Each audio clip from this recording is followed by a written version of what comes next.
Assalamualaikum warahmatullahi wabarakatuh. Bagi anak-anakku semua, kali ini kita ketemu lagi dalam PJJ Quran Hadis kelas 8 semester genap dalam putaran yang kedua. Nah, sebelum kita lanjutkan pada pelajaran pagi ini, mari pertemuan kita pagi ini kita buka, kita awali dengan bacaan surat Al-Fatihah. Mudah-mudahan selama pembelajaran ini anak-anak diberi kesehatan oleh Allah Subhanahu wa taala, dapat menerima ilmu yang disampaikan oleh Bapak dan Ibu guru dengan baik, akhirnya dapat ilmu yang bermanfaat dunia dan akhirat, dan menjadi anak yang soleh dan solihah. Alaniyah. Al-Fatihah.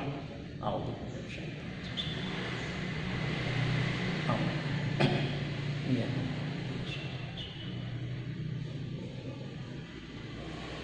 Nah, anak-anakku semua, mari kita masuk pada pertemuan yang kedua, yaitu dengan melanjutkan pembicaraan kita, pembahasan kita yang kemarin, yaitu membaca Al-Quran dengan benar. Akan kita pelajari mat silah, mat badal, mat tamkin, dan mat farqi. Nah, ini yang akan kita pelajari. Dan kade yang ada dalam bab ini adalah masih seperti kemarin, ya, kade 3.4. Yaitu memahami ketentuan hukum bacaan mat silah, mat badal, mat tamkin, mat farqi dalam Al-Quran, surat-surat pendek pilihan. Ini KD atau kompetensi dasarnya. Kemudian peta kompetensi, ya, peta kompetensi materinya mat silah, mat badal, mat tamkin, mat farqi. Untuk pertemuan yang pertama, kemarin sudah kita bahas tentang mat silah dan mat badal.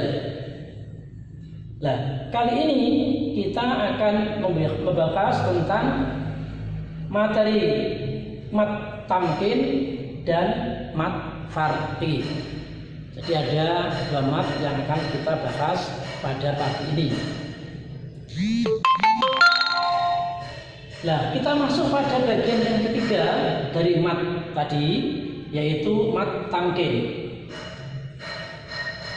Tamkin secara bahasa artinya adalah penetapan, pemantapan, atau penguatan.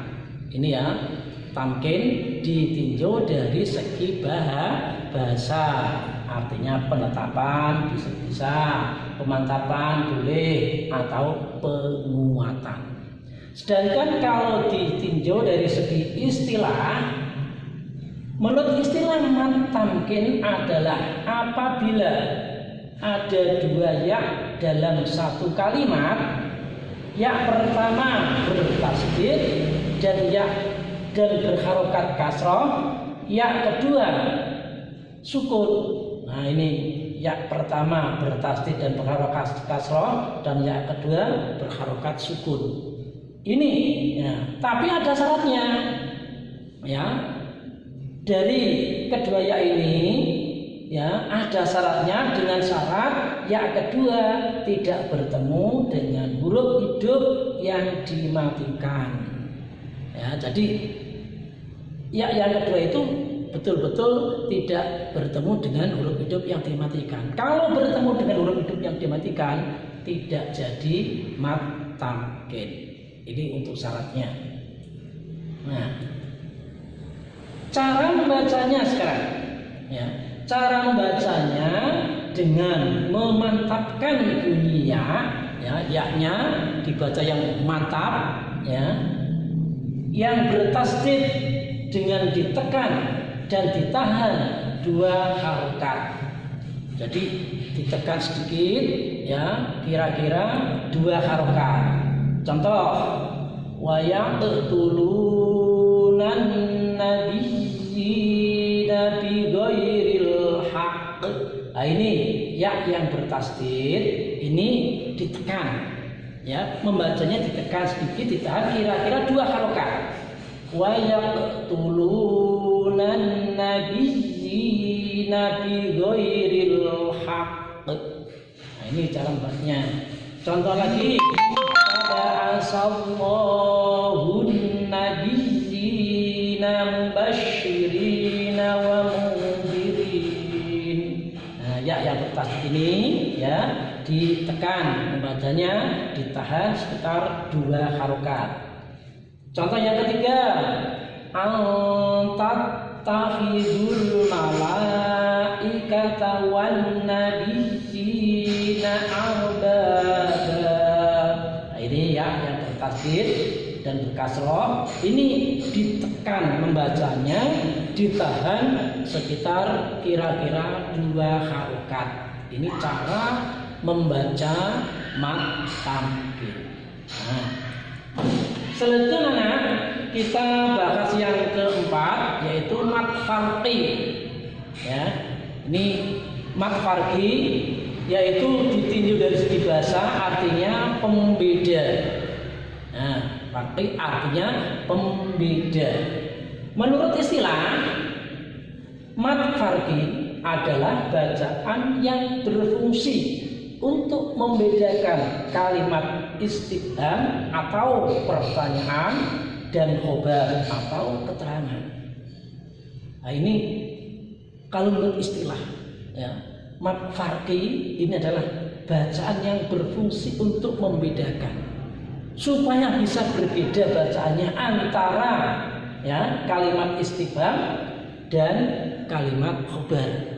Ini dibedakan oleh mad yang bernama mad farqi. Maka kalau ditinjau dari segi bahasa, dia artinya itu pembeda, yaitu dalam arti membedakan kalimat istifham dan khobar, pertanyaan dan keterangan. Itu yang dibedakan oleh mad farqi, ya.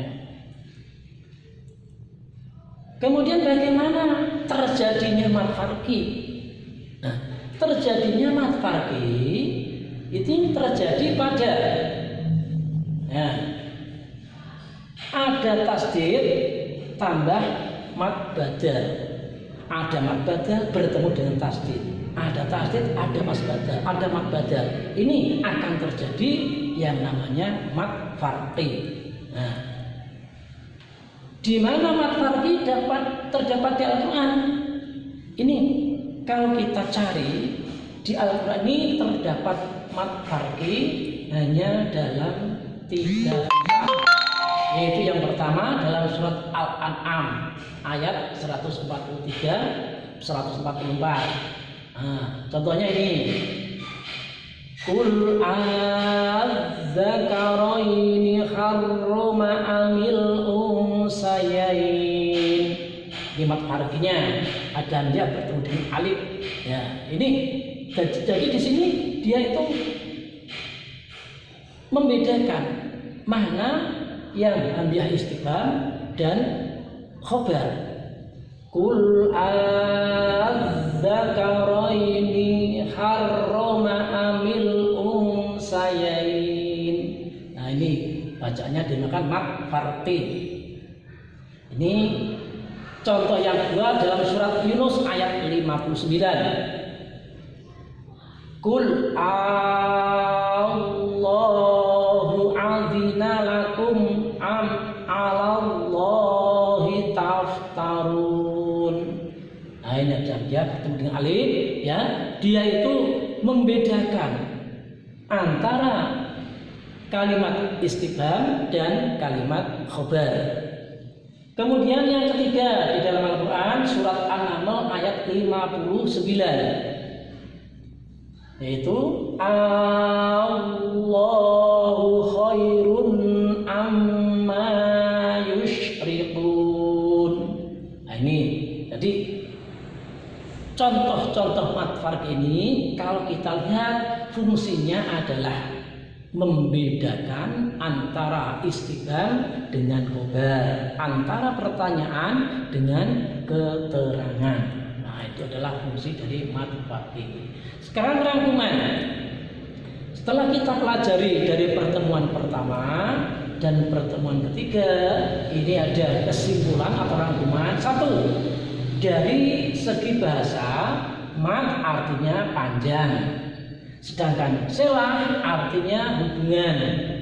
Menurut istilah, mat silah adalah apabila terdapat hak dhamir berharokat dhammah maupun kasroh terletak di akhir kata, tidak dibaca waqaf, tidak dibaca sambung dengan huruf berikutnya, dan sebelumnya adalah huruf yang berharokat hidup bukan mat.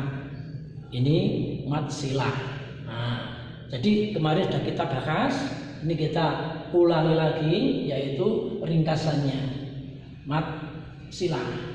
Kemudian yang kedua, mat silah ada dua macam, mat silah qasirah dan mat silah tawilah. Yang ketiga, secara bahasa mat artinya panjang, badal artinya ganti.